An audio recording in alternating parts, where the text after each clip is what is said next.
let's talk about mistakes we make when we are creating attributions.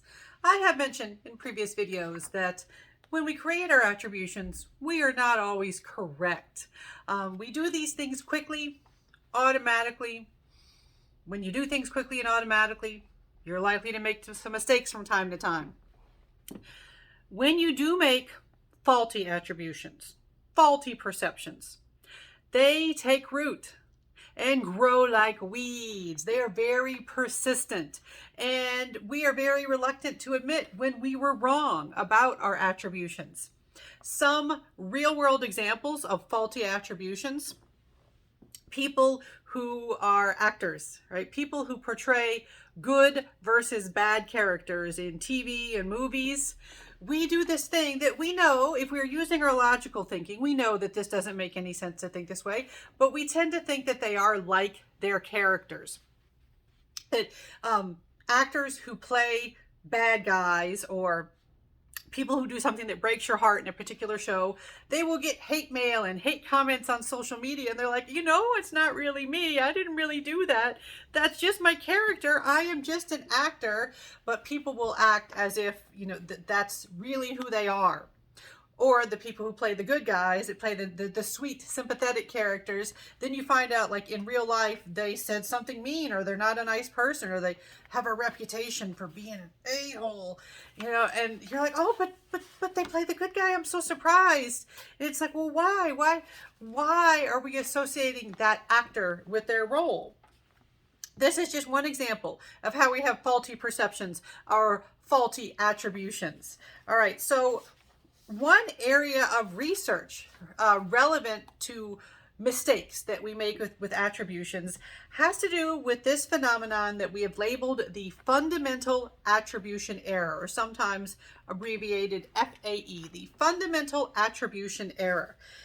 This involves the tendency to overestimate internal personal characteristics, personality influences, and to underestimate, disregard, discount the power of the situation, the power of context and situational influence when you are coming up with your attributions.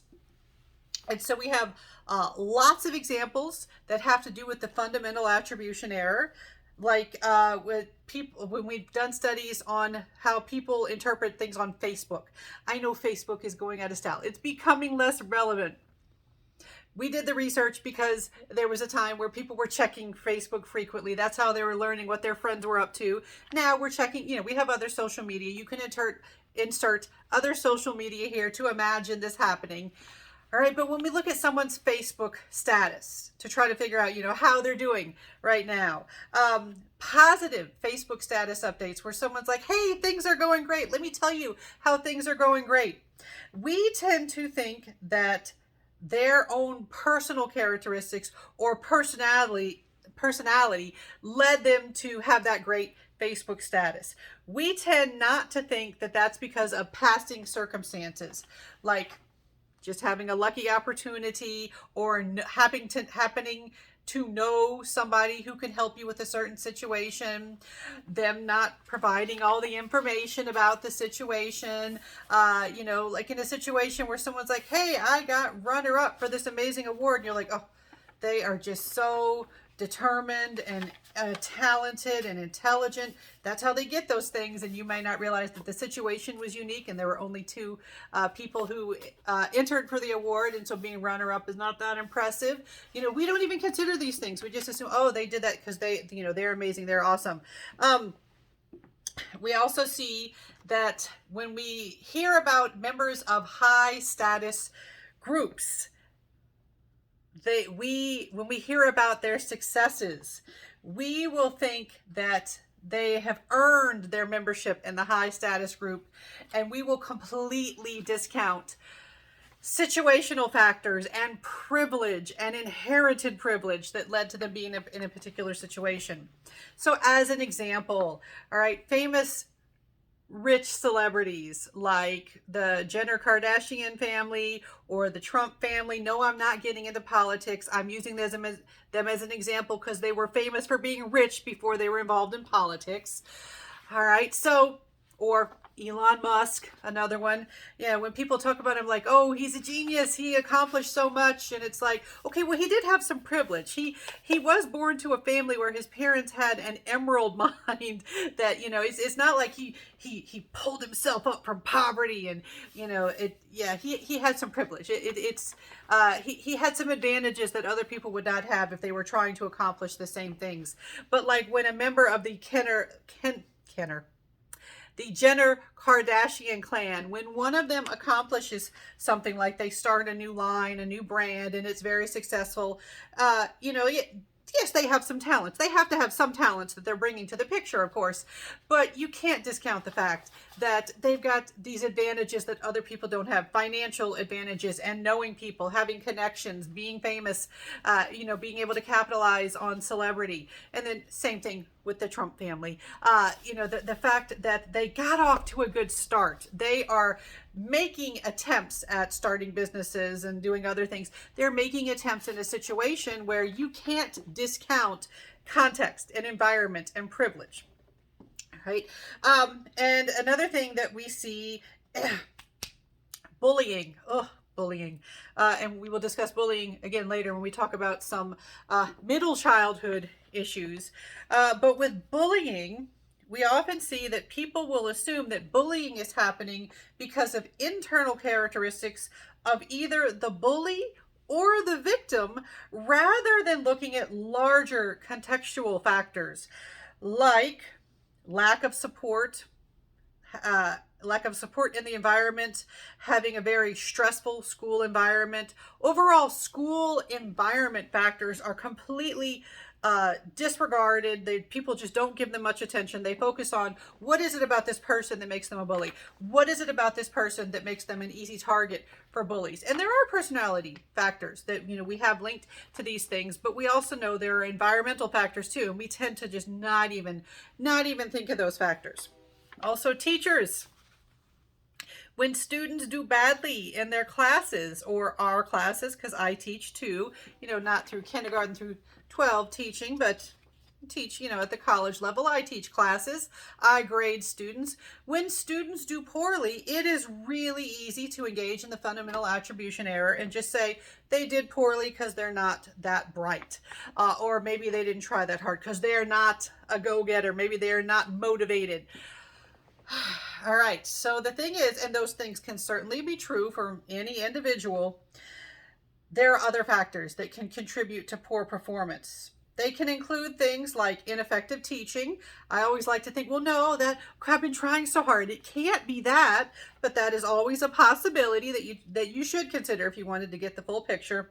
And then also just the school environment, the stress of the school environment and other factors in a student's life, like maybe they're also having to work full time. Maybe they're having difficulty paying for their classes. Maybe they just generally don't feel supported at the university where they're attending. All of these factors can contribute to their performance. And so, the internal factors, the personality and personal internal factors, it's not like they don't exist, that we shouldn't think of them at all, but we shouldn't strictly focus on those factors. They are not the only thing that can explain performance or behavior or someone's situation. And so a related concept is this thing called the actor-observer bias. With the actor-observer bias, what you focus on depends on whether it's you or someone else. And so this is the tendency to explain other people's behavior based on internal factors. They do things because of things about themselves. But your own behavior, you explain it on situational factors when relevant. All right? Because a tricky thing is, you know so much more about your own life than other people's lives. You are an expert on your own life, especially compared to other people's lives. Even your good friends, you know way more about yourself than you know even about your good friends. And people you don't know that well, there's a lot of things, lots of things that you're going to be missing about their lives. So you don't know the entire situation, so you're not going to take the entire situation into consideration. And so let's say you're working on a big project for a class. You're going to know how many hours you put into it.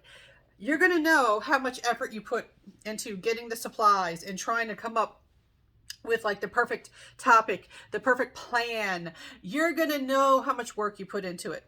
Someone else, you see them show up with their project, you only see the finished project. You're not going to know what they put into that. And so it's really easy that if they do well and they get a better grade than you, it's really easy for you to say, well, gosh, they are just so brilliant. You know, why can't I be like them?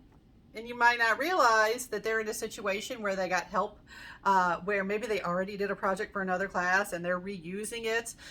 Maybe they cheated, so, you know, it does happen. Maybe they engaged in some academic dishonesty and they bought a project, or they otherwise got it fed to them in some way.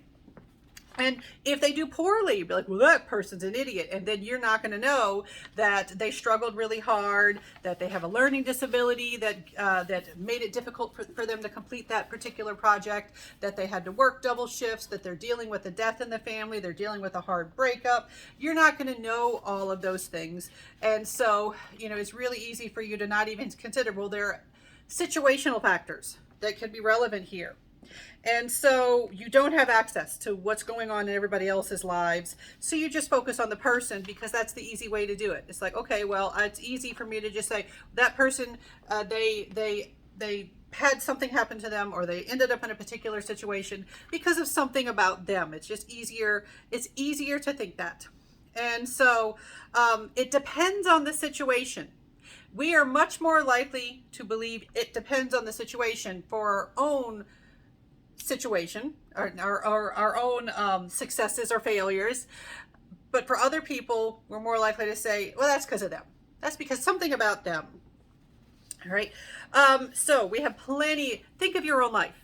Plenty of examples of the fundamental attribution error. You could probably think of a few that you've engaged in, and think of that actor-observer bias. See if you can catch yourself demonstrating the actor-observer bias, where you are willing to consider the situation for yourself, but for other people, you just assume something about them led to them being in a particular, having something happen to them, or achieving something or not achieving something. Look to your life for examples. You'll probably find some.